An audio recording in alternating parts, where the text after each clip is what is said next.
Your favourite shopping destination value zone hyper mart ఇప్పుడు మన అమీర్పేట్ లో పిల్లర్ నంబర్ 1081 వద్ద.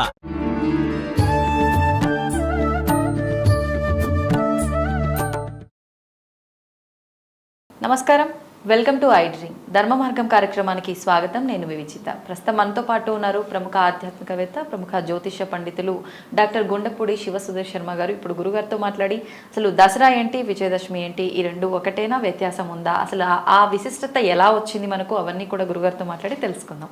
నమస్కారం గురుగారు. గురుగారు, విజయదశమి అంటే మాకు తెలిసినంత వరకు అమ్మవారు రాక్షస సంహారం చేసిన తర్వాత విజయం కలిగింది కాబట్టి విజయదశమి జరుపుకుంటామని అంటుంటాము. ఇంకొక రకంగా పాండవులకు సంబంధించి కూడా ఏదో ఉంది అని చెప్పి వింటుంటాం స్టోరీ. అసలు ఏంటి విజయదశమి వైశిష్టం ఏంటి, అదంతా కూడా తెలియజేయండి. ప్రథమం శైలపుత్రీచి, ద్వితీయం బ్రహ్మచారిణి, తృతీయం చంద్రఘాండేతి, కూష్మాండేతి చతుర్థకం, పంచమం స్కందమాతేతి, షష్ఠే కాత్యాయనీతి చ, సప్తమం కాళరాత్రంధ్య మహాగౌరీ చ అష్టకం, నవమం సిద్ధిదా ప్రోక్త, నవదుర్గా ప్రకీర్తితా. ముఖ్యంగా నవరాత్రులు మనకు 4. ఒకటి వసంత నవరాత్రులు, చైత్రమాసంలో చైత్రశుద్ధ పాడ్యం నుంచి నవమి వరకు. అలాగే మాఘశుద్ధ పాడ్యం నుంచి మాఘశుద్ధ నవమి వరకు వచ్చేటువంటి నవరాత్రులు రాజశ్యామల నవరాత్రులు. ఆషాఢశుద్ధ పాడ్యం నుంచి నవమి వరకు వచ్చేటువంటి నవరాత్రులు వారాహి నవరాత్రులు. వారాహి, రాజశ్యామల కొంతమంది మాత్రమే తెలుసు, తర్వాత బాగా నానుడికి వచ్చినాయి. వసంత నవరాత్రులు, అలాగే శరద్ ఋతువులో వచ్చేటువంటి శ్రీమద్ దేవి శరన్నవరాత్రాలు. ఈ నవరాత్రులు ప్రతి ఒక్కటి కూడాను మానవాళికి చాలా ఉపయోగకరంగా ఉండేట్టుగా ఒక సైంటిఫిక్ రీజన్తో పెట్టినటువంటి పండుగలు, వచ్చేటువంటి పండుగలు.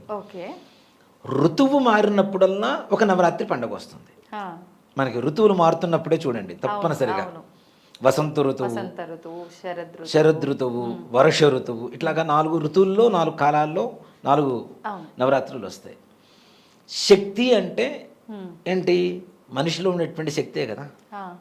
ఇప్పుడు మనం శక్తి సామర్థ్యాలు లేవురా అంటుంటారు, వాడి దగ్గర శక్తే లేదురా అని చెప్తుంటారు. అంటే నీరసంగా ఉన్నా కూడా దీనన్నిటికి కారణం ఏంటి? శక్తి.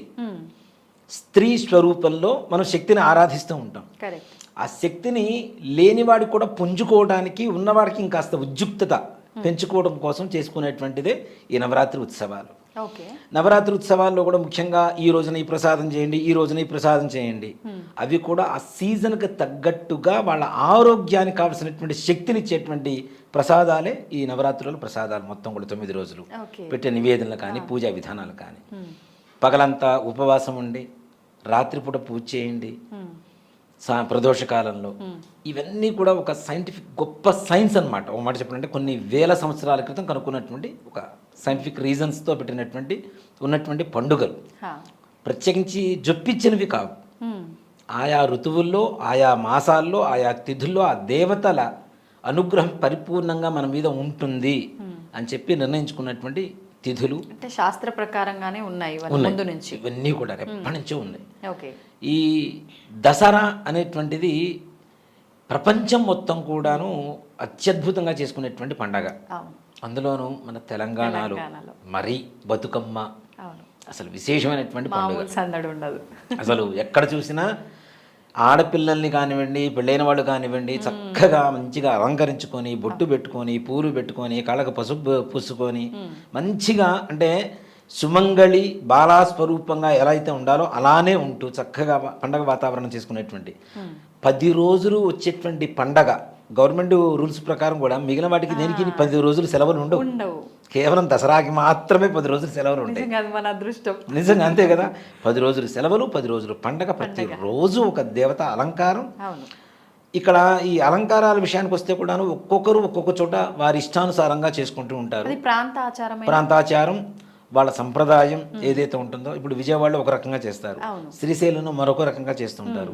ఒక్కొక్క దేవాలయంలో కూడాను వారికి అనుకూలంగా ఉండేటువంటి అమ్మవార్లు కానివ్వండి, ఏవైనా ఐహిక ఆముష్మిక సుఖాన్నిచ్చేటువంటి దేవతలే. ఓకే. ధనపరంగా, ఆరోగ్యపరంగా, సంతానపరంగా, కుటుంబపరంగా ఏవైతే అవసరమవుతాయో ఆయా వరాలని, ఆ యొక్క అనుగ్రహాన్ని ఇచ్చేటువంటి దేవతా స్వరూపాలే అన్నీ కూడా. అయితే ఇప్పుడు శక్తి పీఠాల దగ్గరలో ఉన్న ఆ ప్రాంత ఆచారాన్ని బట్టి అది వాళ్ళు ఆచరిస్తూ దగ్గర ఉండేటువంటి శక్తిపీఠం ఏదైతే ఉంటుందో ఆ ప్రాంతంలో ఆయా ఆచారాన్ని బట్టి వాళ్ళు చేస్తూ ఉంటారు మనకి. ఇప్పుడు ముఖ్యంగా మనకి చాలా మంది కూడా తెలంగాణ, ఆంధ్రాలో విజయవాడని బాగా ఇదిగా తీసుకుంటాం, మనం పాటిస్తుంటాం. ఆ పద్ధతిని ఎక్కువగా పాటిస్తూ ఉంటాం. విజయవాడలో ఏ అలంకారం అయితే అదే అలంకారం మన గుళ్ళల్లో చేసుకోవడం, ఇళ్లలో చేసుకోవడం, అమ్మవారి అష్టోత్తరం పూజ చేసుకోవడం, ఇలాంటివి చేస్తూ ఉంటారు. నిజంగా ఓ మాట చెప్పాలి అంటే నవదుర్గలు, ముందుగా మన శ్లోకం చెప్పే కదా, ప్రథమం శైలపుత్రీచి, ద్వితీయం బ్రహ్మచారిణి, తృతీయం చంద్రఘంటేతి, కూష్పాండేతి చతుర్థకం, పంచమం స్కందమాతేతి, సశ్యే కాత్యాయినీతి చ, సప్తమం కాళరాత్రంచ, మహాగౌరీ చ అష్టకం, నవమం సిద్ధిదా ప్రోక్త నవదుర్గా ప్రకీర్తిదా. ఈ 9 దుర్గలు నవరాత్రులు. ఓకే. అందరూ కూడాను దుర్గా స్వరూపాన్ని ప్రతిరోజు పూజించాలి అంటే నాకు ఆ శక్తి చాలక ప్రసన్నమైనటువంటి దేవతా స్వరూపాలలో ఎక్కువగా పూజ చేస్తూ ఉంటారు. ఓకే. ముఖ్యంగా మొదటి రోజున బాలా త్రిపుర సుందరి. బాల అంటే ఎవరు? చిన్న పిల్ల. నిజంగా చాలామంది ఇప్పుడు సంప్రదాయం తగ్గింది, కానీ ఇప్పటికీ నేను చేస్తున్నటువంటి దేవాలయాల్లో నిజబాల పూజ అని చెప్పి చేస్తూ ఉంటాం. 8 సంవత్సరాల లోపల అమ్మాయిని తీసుకొని అమ్మాయికి ఉదయం పూట స్నానానికి కావాల్సినటువంటి, తలంటుకోవడానికి కావాల్సినటువంటి వస్తువులన్నీ ఇచ్చి, అమ్మాయిని మరలా మధ్యాహ్నం కావాలలో చిన్న చిన్న ఫుడ్ ఏదైనా పెట్టి, పండ్లు పలహారాలు ఇట్లాంటివి పెట్టి, సాయంకాల సమయంలో అమ్మాయిని మరలా దేవాలయానికి పిలిచి కాళ్ళు కడిగి, కాళ్ళకి పసుపు పూసి పారాణి పెట్టి, చక్కగా బొట్టు పెట్టి, తల జడ వేసి, పూలు పెట్టి అమ్మాయికి వస్త్రాలు సమర్పించుకుంటాం. అమ్మవారి స్వరూపంగా నిజబాల పూజ అంటారు తప్పనిసరిగా. దీన్నే కుమారి పూజ అని కూడా అంటారు. కుమారి, కౌమారి వేరు, కౌమారి వేరు, బాల వేరు. కౌమారము అంటే దాదాపు 15-16 ఏళ్ళు ఉన్న వాళ్ళు కౌమారి అంటారు. ఓకే.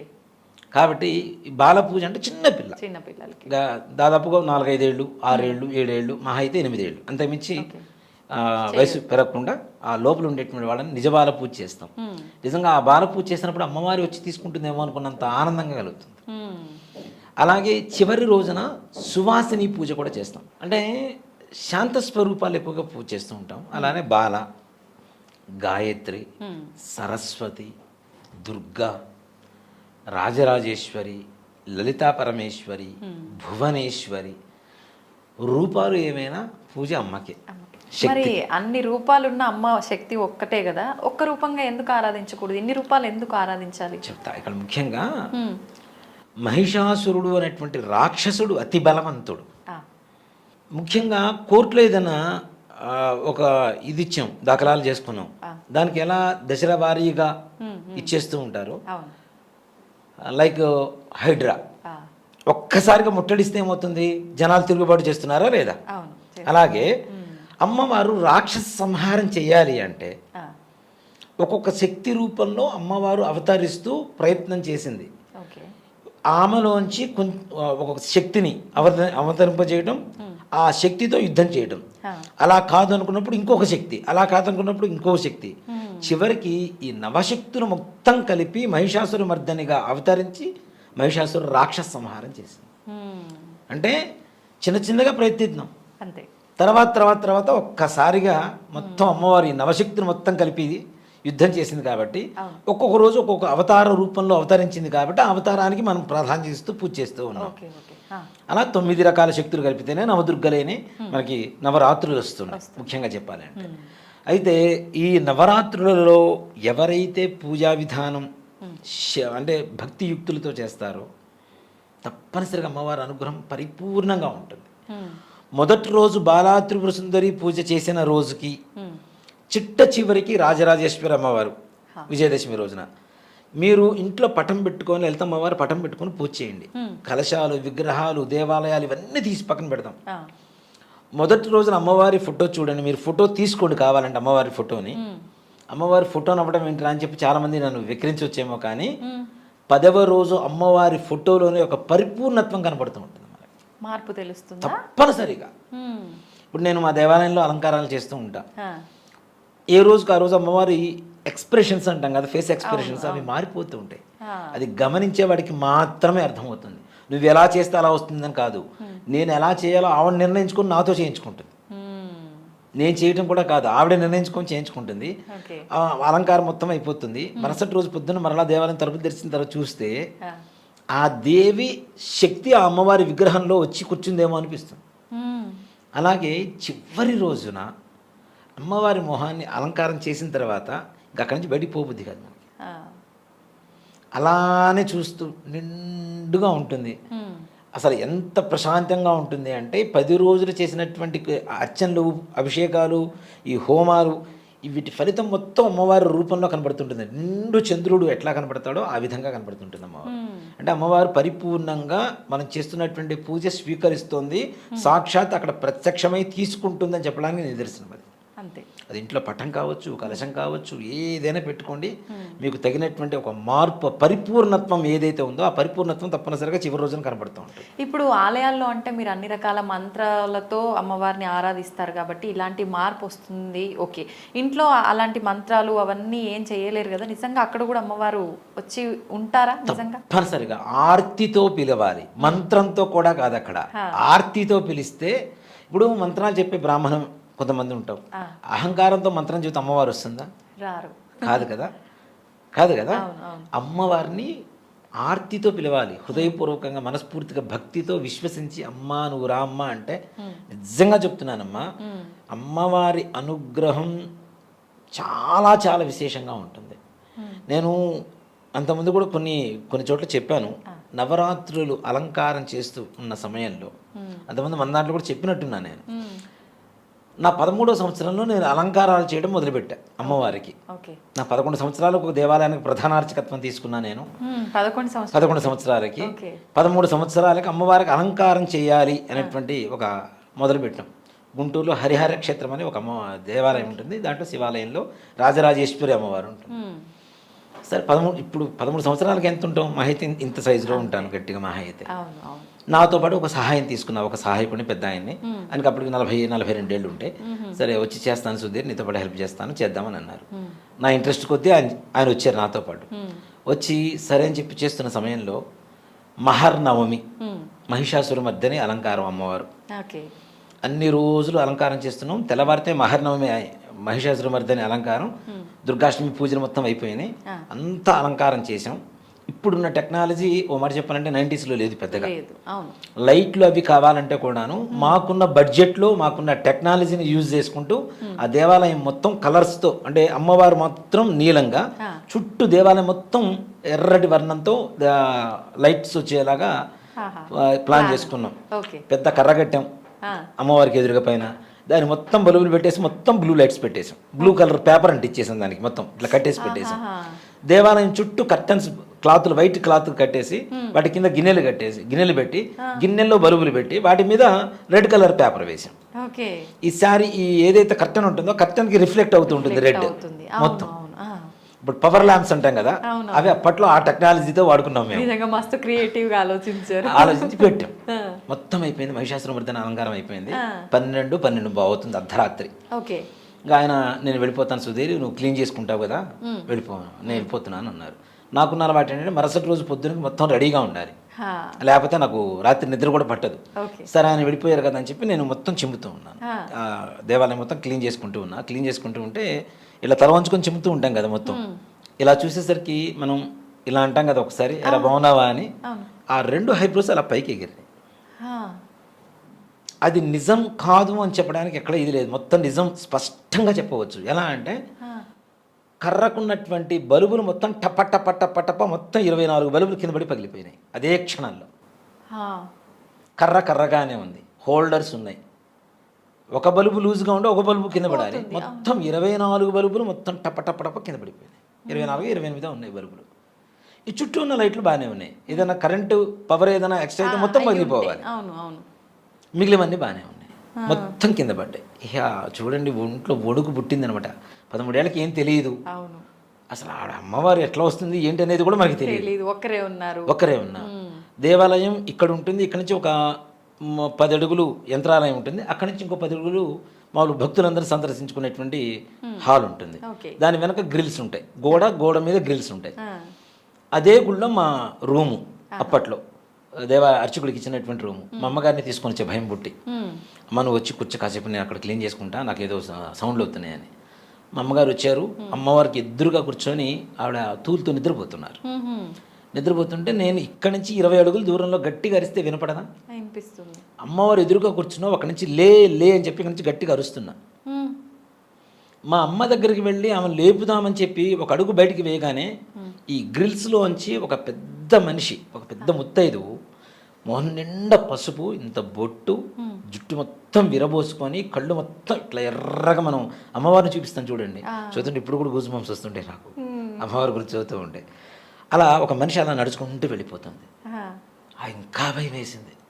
లోపలికి వచ్చేసి ముందు క్లీన్ చేసుకోవడం తర్వాత సంగతి, తలుపులు వేద్దామని చెప్పేసి ఇట్లా తలుపులు లాగుతూ ఉంటే సౌండ్ అనమాట గట్టిగా, ఒరే నాన్న నిన్నేరా, నా పేరు అమ్మవారి నోటి నుంచి స్పష్టంగా నేను విన్నా నా 13వ సంవత్సరాల్లో. ఒరే నాన్న సుధీర్ నిన్నేరా, ఉండురా, ఒరే ఇట్లా. ఎలా అంటే మన తల్లి మనల్ని ఎలా పిలుస్తుంది, మరి అట్లా వెళ్ళొద్దు రైట్ రారా అని చెప్పి, అంత ప్రేమగా ఉండేటువంటి గొంతు. ఇంకా భయం వేసింది, తలాలు వేసేసాను. మా అమ్మ దగ్గరకు వచ్చి ఇట్లా గట్టిగా లేపా. దాని నుంచి అరుస్తుంటే ఎందుకు లేవంటే, ఎప్పుడు పిలిచేవరా అని అడిగింది. ఆవికి వినపట్టలే. కాదు, ఎవరో తిరుగుతున్నారు, పెద్ద ఆవిడ తిరుగుతుంది, పై చూసొద్దాం పదా అని చెప్పి టార్చ్ లైట్ వేసుకొని గుడి మొత్తం వెతికితే ఎవ్వరూ లేరు. నాకు ఆ రోజు నుంచి అమ్మవారంటే పిచ్చి పట్టింది. నేను ప్రత్యంగా ఉపాసన చేయడానికైనా రాజశ్యామల, భగడాముకి, ఈ దశమహావిద్యలు ఇవన్నీ ఉపాసన చేయడానికి కూడా కారణం నాంది ఎక్కడ అంటే అక్కడ. నిజంగా ఎంత అదృష్టమో కదా అట్లా జరగడం. నిజంగా నా జీవితంలో నేను అంటే నా 13వ సంవత్సరం, ఇప్పుడు 43 ఏళ్ళు 30 ఏళ్ల క్రితం జరిగింది నాకు ఇది. ఇప్పటికి మర్చిపోలేము ఇంకా జీవితంలో అది. ఆ సంఘటన అంటే సాక్షాత్ అమ్మవారి కంఠం, అమ్మవారి కనురెప్పల కదలిక. నాకు ఇప్పటికీ మహర్నవమి అంటే చాలా ఇష్టం. అలానే మరుసటి రోజు అక్కడ అలంకారం చేస్తున్నాం. ఈ నాలుక బయటికి పెడతాం కదా, నాలుక బయటికి పెడతాం ఇలా మహిషాసురమర్దిని అని. ఒక పేపర్తో కట్ చేసి దాని మీద ఒక కలర్ లాంటిది, రెడ్ కలర్ వేసి మైనం పెట్టేసి అంటిస్తాం. ఈ పెదవుల దగ్గర అమ్మవారి విగ్రహానికి అంటిస్తాం. పెడుతున్నాం కింద పడుతుంది. నేను ఇష్టం తల్లి, నాకు విసుగుపుడుతుందని చెప్పేసి మంగళసూత్రాలు ఇక్కడ ఉంటాయి కదా, మంగళసూత్రాల మీద ఆ పేపర్ పెట్టా. అట్లా పెట్టి ఇటు తిరిగాను, టక్కన ఇక్కడ ఉంది. ఏమనుకోవాలి అసలు అమ్మవారిని అక్కడ ఆటలాడుతున్నారు. అసలు నాకు ఇంకా అనిపించింది, ఇంక స్టార్ట్ అయింది అమ్మవారి లీల, ఇక్కడి నుంచి మనం వెళ్ళిపోవడం మంచిది తొందరగా. అమ్మవారి ఎక్స్పీరియన్స్ అయింది, తట్టుకోవడం కష్టం. కరెక్ట్ అది కూడా మరలా నెక్స్ట్ ఇయర్ మహర్నవమి రోజునే. ఎవరు పెట్టారంటే ఎవరు పెట్టలా, అందరం బయటే ఉన్నాం. నేను అడుగు బయటికి వేసి బయటకు వస్తున్నా, ఇట్లా తిరిగాను, నాలుగు ఇక్కడ పెట్టింది, ఇక్కడ పోయి ఎట్లా అతుక్కుంటుంది. మళ్ళీ మరుసటి రోజు సాయంత్రం తీసేంత వరకు ఆ నాలుగు ఊడల. అప్పటికి 10 సార్లు ప్రయత్నించినా ఉండనటువంటి నాలుక ఆ ఒక్కసారిగా అట్లా అంటుకుపోయింది. మహిమ చూపించారు అక్కడ, నేనున్నాను అని. ఇంకా అప్పటి నుంచి నాకు గాయత్రి అమ్మవారి 24 లక్షల సార్లు జపం చేయాలని ఒక ఆలోచన. అమ్మవారి అంటే ఇష్టం. అలంకారాలు, ఇప్పుడు నాకు అలంకార బ్రహ్మ అనేటువంటి బిరుదు అధికారికంగా శృంగేరి వారి పీఠం నుంచి ఒక దేవాలయం వారి ఇచ్చింది నాకు. కానీ నాకు 14 ఏళ్లకి మా పురోహితులు కానీ, గుళ్ళోకి వచ్చేటువంటి భక్తులు కానీ అప్పుడు ఇచ్చినటువంటి బిరుదే ఇది, అలంకార బ్రహ్మ సుధీర్ శర్మ. అంటే నాకు ఇష్టంగా చేస్తాను నేను, అది కష్టంగా ఏ రోజు భావించాలి. అమ్మవారు అంటే ఇష్టం కాబట్టి మొత్తం చేసిన తర్వాత కూడా నచ్చలేదు అంటే మళ్ళీ మొత్తం విప్పదీసి మరలా చేసేవాడిని.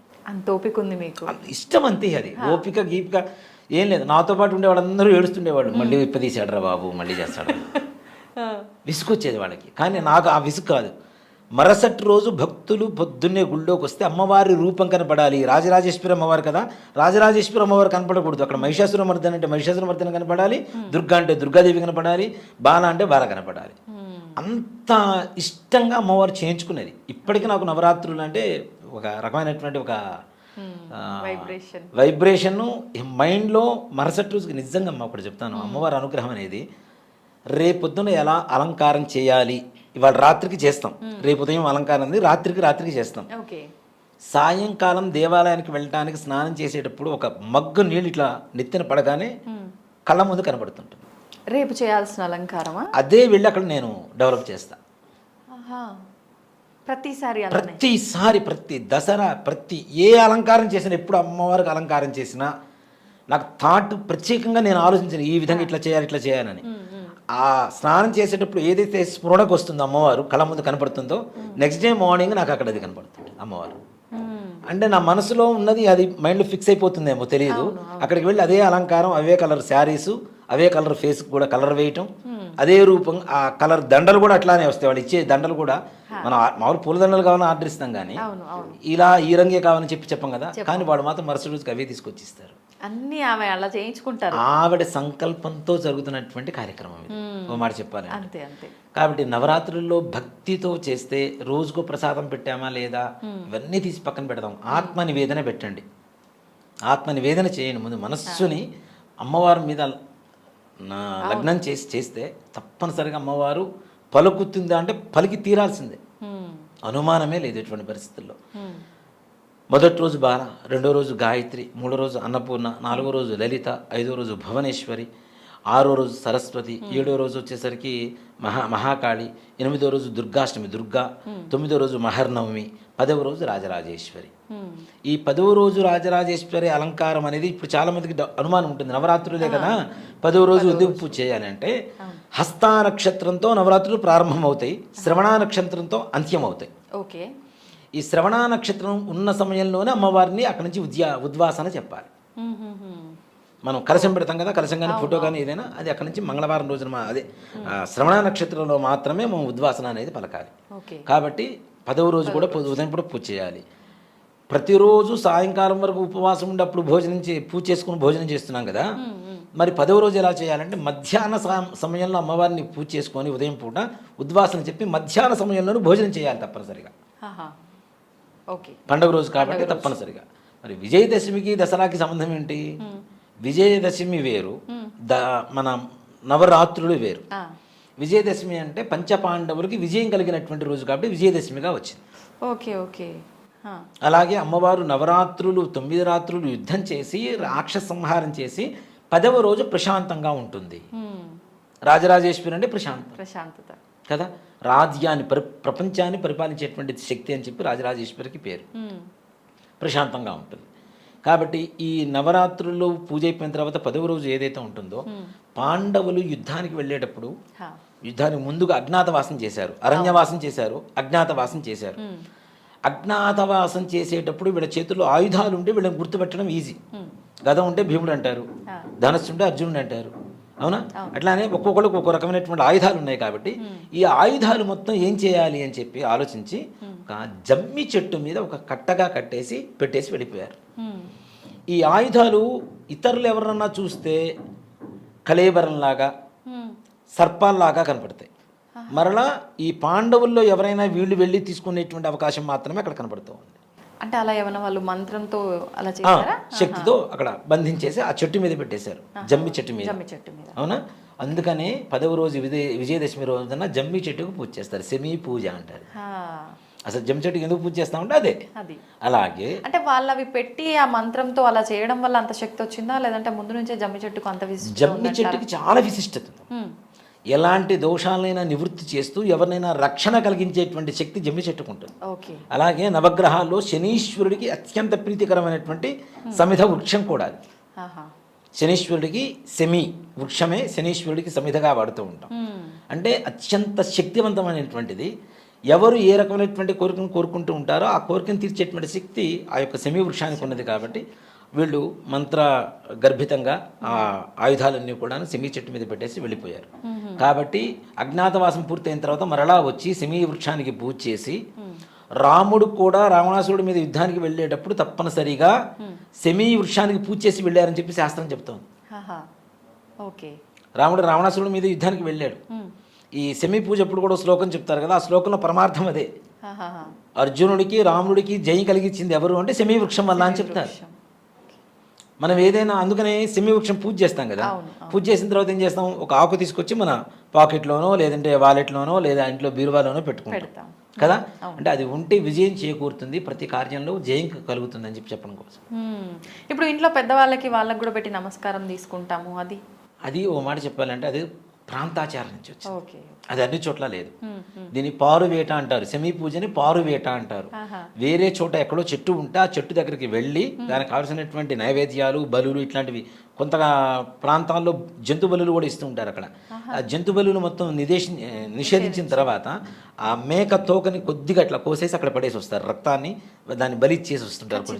ఇప్పటికీ కూడా చేస్తూనే ఉన్నారు కొన్ని చోట్ల. అంటే రక్తబలి, ఆయుధ పూజ అంటాం కదా. ఇప్పుడు మనం పండుగ రోజునే కదా వాహనాలన్నీ పూజ చేసుకుంటాం కదా, అట్లా ఆయుధ పూజ కాబట్టి దానికి ఆ రక్త తర్పణ ఇచ్చేసి వస్తారనమాట.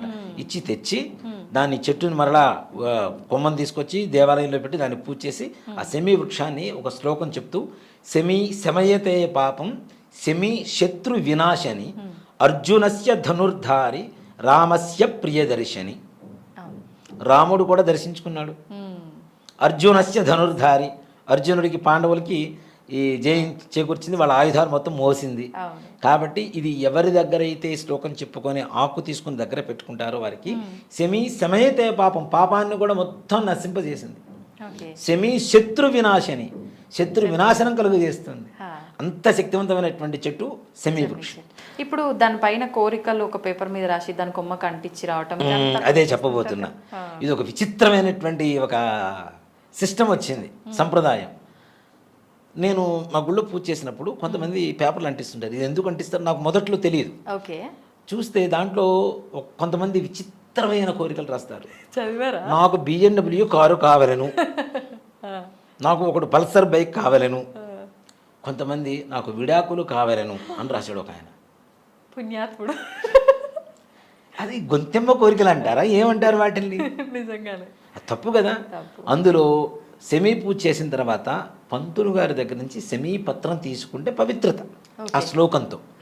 అంతేగాని ఒక మేక పడిపోతే, ఒక మేక కాదు 10 మేకలు ఒక చెట్టు మీద పడిపోతే మొత్తం ఆకుతో సహా మొత్తం రాల్చే పీకేస్తుంది చూడండి.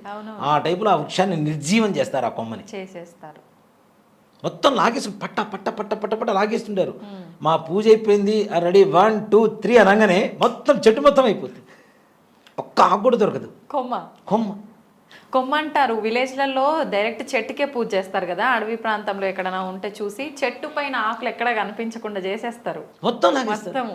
అసలు దాన్ని ఒక పత్రం, సెమీ పత్రం అంటే ఏంటి, చిన్న ఆకు ఆకు ఒకటి తెచ్చుకుని పెట్టుకోమంటే కొమ్మలు కొమ్మలు కొమ్మలు కొమ్మలు, అమ్మ వాటి దుంపతే అసలు ఎట్లా చేస్తారంటే నాకు అదే విచిత్రం వేస్తుంటుంది, నవ్వు వస్తుంటుంది వాళ్ళని చూస్తుంటే. ఇంత కరువులు అంటే ఒక బాగా శరీరం ఉన్నటువంటి వాడికి ఒక 10 రోజులు భోజనం పెట్టకపోతే 11వ రోజు కుంభకర్ణుడికి పెట్టినట్టు అన్నం పెడితే దాని మీద ఎట్లా పడిపోతాడో ఆ విధంగా పడిపోతారు వీళ్ళందరూ. అది తప్పు. రాత్రిపూట వృక్షాన్ని ముట్టుకునేటువంటి శక్తే చాలా తక్కువ మన దగ్గర. అలాంటిది ఆ ఒక్క రోజున ఆ వృక్షం దగ్గర ఉండేటువంటి ఆకును తెచ్చుకోమని చెప్పి చెబుతూ ఉంటే దాన్ని పట్టుకుని మొత్తం పీకుతూ ఉంటే అది పడే బాధ కూడా మనకి శాపమే అవుతుంది కదా. పగటి పూట వరాలు ఇచ్చేటువంటి శక్తి ఎంతైతే ఉంటుందో సాయంత్రం 6 గంటల తర్వాత వృక్షాలకి శాపాన్ని ఇచ్చేటువంటి శక్తి రెట్టింపు దశలో ఉంటుంది. అందుకని సాయంత్రం 6 తర్వాత పూలు కోయొద్దు, ఏం ముట్టుకోవద్దు అని చెప్తుంటాం కదా. ఎందుకు అంటే శపించేటువంటి శక్తి కూడా రెట్టింపు దశలో ఉంటుంది. కాబట్టి రాత్రిపూట చెట్లు ముట్టుకోకూడదు. అలాంటి దసరా రోజు మాత్రమే, విజయదశమి రోజున మాత్రమే సెమీ వృక్షాన్ని మనం ఆ పత్రం తెచ్చుకునేటువంటి అధికారం ఉంది. కాబట్టి అధికారం ఉంది కదా అని చెప్పి మొత్తం పీకొచ్చుకుంటానంటే కొంతమంది ఆ కొమ్మ మొత్తం తీసుకుని ఇంట్లో పెట్టుకోమన్నా పెట్టుకుంటారు. కానీ ఇది ఎవరింట్లో ఉంటే బాగుంటుంది అని ఒక్క మాట చెప్పడం ఆలస్యం.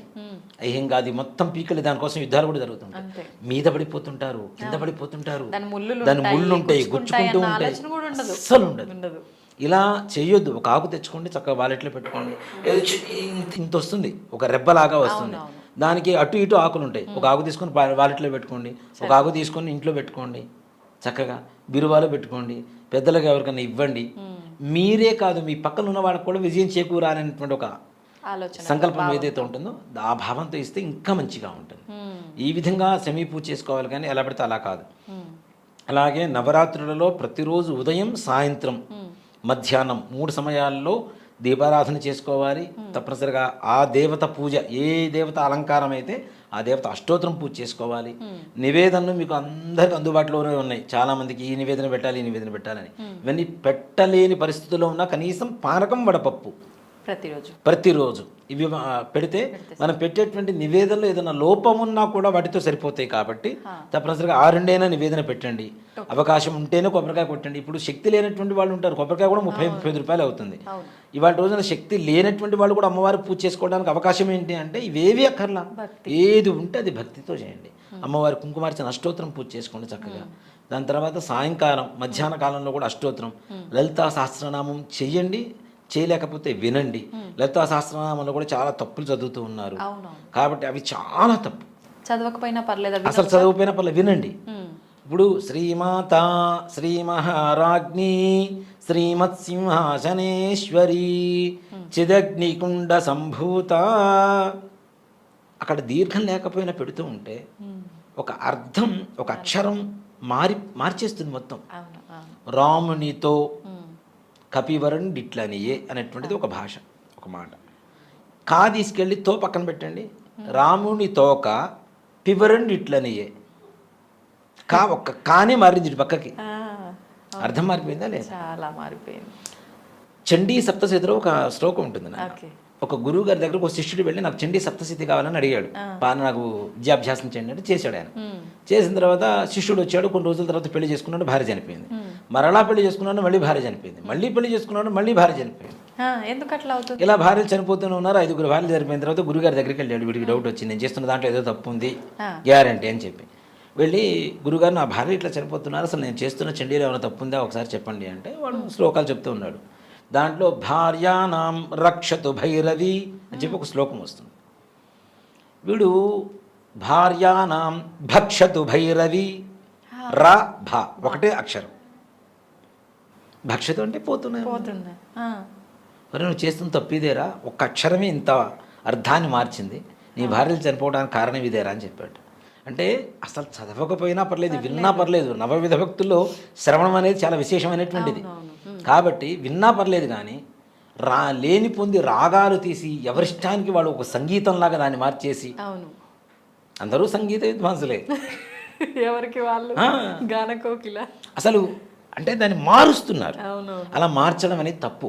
ఉన్న దీర్ఘాలు తీసేసి లేని వాటికి దీర్ఘాలు పెట్టి ఒత్తులు పెట్టి ఉన్న వాటికి ఒత్తులు తీసేస్తే దాని అర్థం మారిపోతుంది, వచ్చే పరమార్థం మారిపోతుంది. అంతే. కాబట్టి దయచేసి లలితా సహస్రనామం కానీ ఖడ్గమాల కానీ త్రిశతి కానీ ఏవైనా చేసేటప్పుడు జాగ్రత్తగా చేయాలి. 1-2 సార్లు వింటూ ఉంటే నోటికి వస్తూ ఉంటుంది. అప్పుడు పుస్తకం తీసుకొని చక్కగా చదువుకోండి, దానివల్ల ఉపయోగం ఉంటుంది. కానీ ఎలా పడితే అలా చదివితే మాత్రం వచ్చేటువంటి పర్యవసానం వేరే విధంగా ఉంటుంది. కాబట్టి ఉదయం మధ్యాహ్నం సాయంత్రం లలితా సహస్రనామం అష్టోత్తరంతో పూజ చేసుకోండి. చక్కగా వింటూ మా పక్కన పెట్టుకోండి, ఆడియో వింటూ పూజ చేసుకోండి, నివేదన పెట్టండి, ఆ ప్రసాదం తీసుకోండి, రాత్రిపూట తీసుకోండి.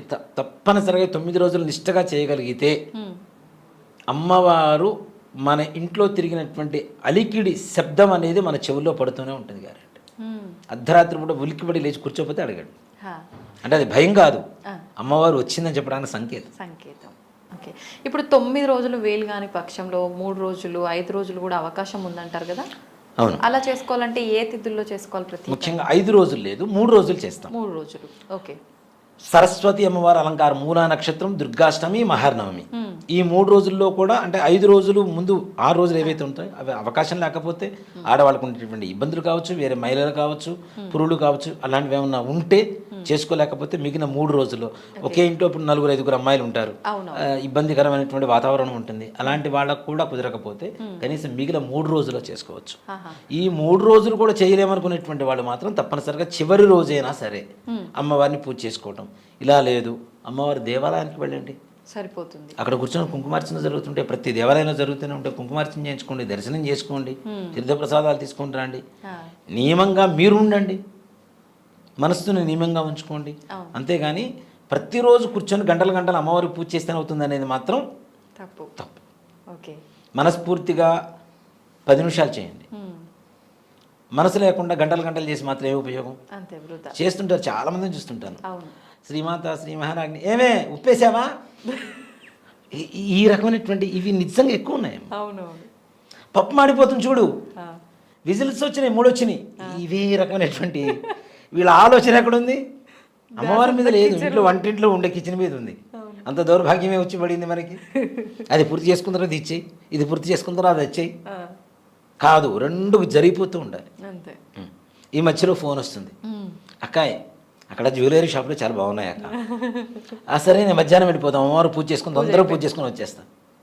అంత హడావుడే వచ్చింది, ధ్యాసం చిత్తం శివుడి మీద, భక్తి బాధ్యపల మీద అన్నట్టు ఉంటుంది. ఇలాంటి అంటే చాలా చోట్ల నేను ప్రాక్టికల్గా చూస్తుంటాను కాబట్టి చెప్తున్నాను. ఇప్పుడు గుళ్ళల్లో కూడా సామూహికంగా జరుగుతున్నాయి లలిత సహస్రనామాలు, ఇలాంటి పారాయణాలు అన్నప్పుడు కూర్చుంటారు, ధ్యాస అంతా షాపింగ్ల మీద, బట్టల మీద, పక్క వాళ్ళు వేసుకొచ్చిన నగల మీద, పక్క వాళ్ళు కట్టుకున్న చీరల మీద, బ్లౌజ్ డిజైన్స్ మీద ఎక్కడ కుట్టించాం, అవునా ఎంత అయింది. ఈ రకమైనటువంటి నిజం అంటే నా కళ్ళారా చూస్తుంటా, నా చెవులారా వింటూ ఉంటా. అక్కడ అభిషేకం జరుగుతూనే ఉంటుంది, వీళ్ళ గొడవ వీళ్ళదే, మా గొడవ మాదే. అక్కడ మంత్రం కాదు, ఇక్కడ మంత్రాలు ఎక్కువ. కాబట్టి ఇలాంటివి లేకుండా ఉన్న 10 నిమిషాలైనా మనస్ఫూర్తిగా అమ్మవారి మీద మనస్సుని లగ్నం చేస్తే అమ్మవారు తప్పనిసరిగా అనుగ్రహిస్తుందమ్మా. ఇప్పుడు భవానీ మాలలు అని చెప్పి కూడా వేస్తుంటారు కదా, ఈ 9 రోజులు నిజంగా మాల వేసుకోవాలా లేకపోయినా నిష్టగా నియమాలు పాటిస్తూ ఉంటే సరిపోతుందంటారా? అక్కడ మాలాధారణ, వస్త్రధారణ, దీక్ష, మనస్సు లగ్నం చేసుకోవడం కోసం చేసేటువంటివి ప్రధానమైనటువంటి అంశాలు ఇవి. బండి మీద ఒక వస్త్రం ఉంది, ఒక మాల ఉంది, తప్పు చేయడానికి భయపడతాడు గ్యారంటీగా, ఆటోమేటిక్గా భయపడతారు కదా, అమ్మో అమ్మవారి మాల ఉంది చేయకూడదు, ఆ మాల లేకపోతే ఏం కాదులే ఒక్కసారిగా అని ఏదైనా తప్పు చేయడానికి అవకాశం ఉంటుంది. కాబట్టి మనస్సుని దేవుడి మీద కేంద్రీకరించడానికి, దీక్షగా చేయడానికి ఏమాత్రం కూడా తప్పు లేదు, చెయ్యవచ్చు అని కూడా చెప్తా. 9 రోజులనే కాదు, నా 11 రోజులు చేసేవాడు ఉన్నారు, 40 రోజులు చేసేటువంటి వాళ్ళు ఉన్నారు. నిజంగా కొంతమంది అయితే మగవాళ్ళను కూడా చూశాను, స్త్రీ రూపంగా మారిపోతుంటారు కూడా వాళ్ళు.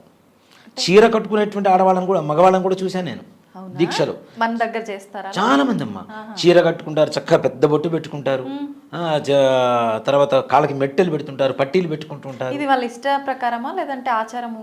ఆచారం ఏం లేదు, అంటే సాక్షాత్ అమ్మవారి రూపంగా మనం మారిపోతున్నాం అనేటువంటి ఒక భావన ఏదైతే ఉంటుందో. నిజంగా ఒక మాట చెప్తాను, శ్రీ విద్యోపాసన, అమ్మవారి ఉపాసన చేసేటువంటి వాళ్ళ మాటలు ఎలా ఉంటాయి అంటే, ఒక స్త్రీ మూర్తి మాట్లాడితే ఎలా ఉంటాయో అలానే ఉంటాయి. ఇప్పుడు బయట తిరిగేటువంటి జనాలు కాదు, అమ్మవారి ఉపాసన చేసేటువంటి వాళ్ళలో నా సాక్షాత్ నా కళ్ళ ముందు ఒక అతన్ని చూశాను, ఇద్దరిని చూశాను. మా గురుగారు ఒక ఆయన, నాకు ఒక అన్నయ్య అంటే సహోదర సమానమైనటువంటి ఒక ఆయన ఉన్నారు, ముప్పోరు సింహాచల శాస్త్రి గారు. ఆయన మీరు గూగుల్లో కొట్టినా కూడా వస్తుంది మీకు. నేను అలంకారాలు నేర్చుకుంది ఆయన దగ్గరే. ఆయన ఎలా అంటే సాక్షాత్ అమ్మవారు మాట్లాడితే ఎలా ఉంటుందో అలా మాట్లాడుతుంటారు. రాను వాళ్ళు చేసేటువంటి ఇది కూడా, ఆడవాళ్ళు పవిటి సర్దుకుంటారు కదా, వాళ్ళు పైన వేసుకున్నటువంటి ఉత్తరాయణ కూడా మాటికి ఇట్లా సర్దుకుంటూ ఉంటారు. ఆయన ఒక ఆయన శర్మాజీ గారు అని గుంటూరులో చిలకలూరుపేట రోడ్లో ఒక దేవాలయం కట్టించారు, అమ్మవారు లలితాపీఠం అని, మా గురువు గారు. ఆయన కూడా అంతే సాక్షాత్ అమ్మవారి స్వరూపం. ఆయన చూస్తుంటేనే ఇప్పుడు చాలామంది నా దగ్గరకు వచ్చి కొంతమంది చెబుతుంటారు, వచ్చి కూర్చొని వెళ్ళిపోతుంటారు. ఏమైంది, ఏం మాట్లాడాలి అంటే, ఏం లేదు మిమ్మల్ని కాసేపు చూస్తే మాకు ఉండేటువంటి ఇది వెళ్ళిపోతుంది, కాన్ఫిడెన్స్ వస్తుంది, అందుకని చూడటానికి వచ్చాను గురుగారు అని చెప్పేసి వెళ్ళిపోతుంటారు. నాకు ఒకప్పుడు నాకు కలిగిన అనుభూతి అది. మా గురుగారు నాకు ఏదైనా ప్రాబ్లం, మనసు బాగాలేదు, పోయి కాసేపు ఆయన ఎవరితోనో మాట్లాడుకుని నాకు సంబంధం లేదు, ఆయన కాసేపు చూసేసి వచ్చేవాడిని. ఎందుకు వచ్చేవరా, ఏం లేదు గురుగారు కాసేపు మీతో మిమ్మల్ని చూసి వెళ్దామని వచ్చేవాడిని. ఏంటంటే బాధ పోయేది, ధైర్యంగా వెళ్తే పాజిటివ్ గా అనిపిస్తుంది, అలా కూర్చున్నా పాజిటివ్ వైబ్స్ ఏవైతే ఉంటాయో అవి మా గురుగారిని చూస్తే నాకు కలిగేది. అలాంటి వాళ్ళని ఇద్దరిని నేను నా కళ్ళారా ప్రత్యక్షంగా చూశాను. నేను ఇద్దరు శ్రీ విజయోపాసకులే. వాళ్ళు నిదానంగా స్త్రీతత్వం, పరిపూర్ణమైనటువంటి స్త్రీతత్వం వాళ్ళలో కలుగుతుంది.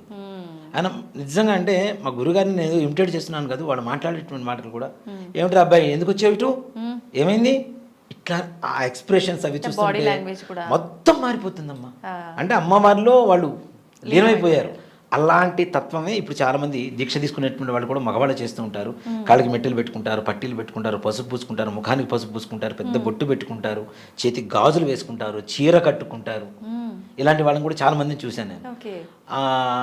అలా వాళ్ళని చూస్తుంటే నిజంగా భయం వేస్తుంటుంది కొంతమందికి, కానీ చూస్తే అమ్మవారి తత్వం అది అంతే.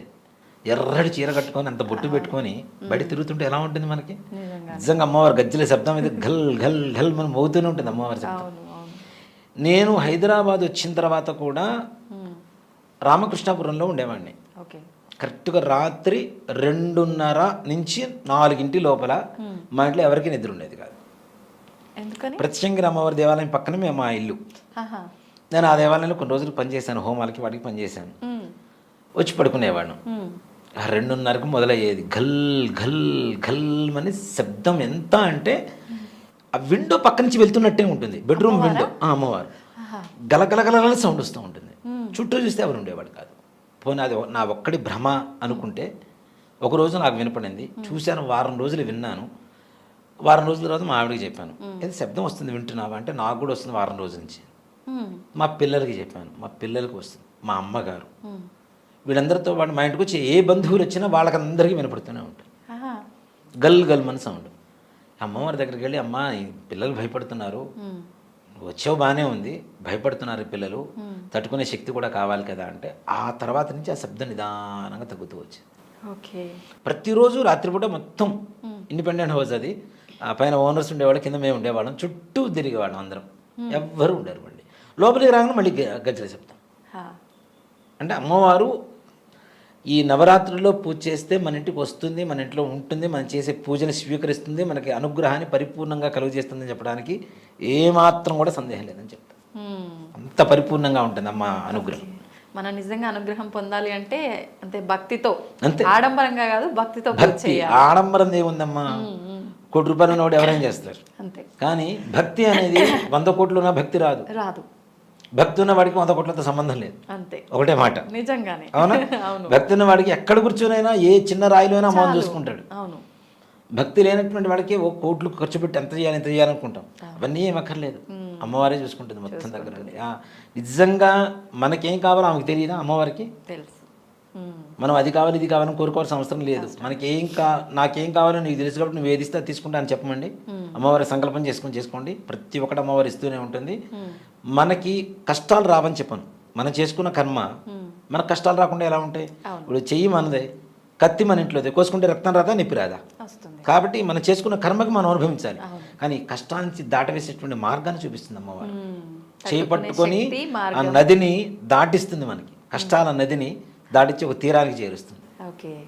ఇప్పుడు ఉపవాసం అన్నారు కదా, కొంతమంది అంటే మధ్యాహ్నం తిని అలా చేస్తారు, కొంతమంది నైట్ తిని డే అంతా ఉంటారు, కొంతమంది అసలు మొత్తం లిక్విడ్స్తోనే ఉంటారట, రకరకాలుగా చేస్తుంటారట. అసలు ఎలా చేయాలి ఉపవాసం? ఓ మాట చెప్పాలి అంటే, రాత్రి పూజ, నవరాత్రుల పూజ కాబట్టి రాత్రిపూట పూజకి ప్రాధాన్యత ఎక్కువ ఉంటుంది. ఉదయం అంతా ఏం తినకుండా ఉండాలంటే అసలు ఏం తినకుండా ఉండొద్దు, ఓన్లీ లిక్విడ్సే. నీరసం వస్తూ ఉంటుంది, ఏదైనా ఫ్రూట్స్ తినండి, లేదు అవకాశం లేదు ఉప్మా చేసుకొని తినండి చక్కగా. బియ్యపు రవ్వను కొద్దిగా వేయించేసి పెసరపప్పు వేసి దాంట్లో జీలకర్ర వేసి వండుకోండి చక్కగా, వాము వేసి, ప్రశాంతంగా ఉంటుంది, కడుపు చల్లగా ఉంటుంది బియ్యపు రవ్వ వల్ల కదా. బియ్యపు రవ్వతో ప్రసాదం చేసుకొని తినచ్చు చక్కగా, ఉప్మా చేసుకొని. అసలు ఏమీ తినకుండా సాయంత్రం వరకు ఉండి సాయంత్రం పూజ అయ్యేసరికి అమ్మ అయిపోయిందిరా పూజ మొదలు పెట్టేద్దాం, 7 అయిపోతే భోజనం ఏమే అయిందా అంటుంటే దానివల్ల ఉపయోగం ఏముంటుంది. కాబట్టి అలా కాకుండా ఏదైనా అల్పాహారం సేవించి నిద్రపోకుండా ఉండి పూజ చేసుకోగలిగితే మంచిది. నిద్రపోతే ఇంద్రియ నిగ్రహం అనేది ఉండదు. కళలో మన నిద్రపోయిన తర్వాత మన శరీరం మంది కాదు, మన ఆలోచన మంది కాదు, వేరే చోటకి వెళ్ళిపోతుంటుంది. కాబట్టి ఆ నిగ్రహం ఉండాలంటే ఎక్కువ తింటే నిద్ర వస్తుంది, తక్కువ తిని పని చేసుకో, హుషారుగా ఉంటావు.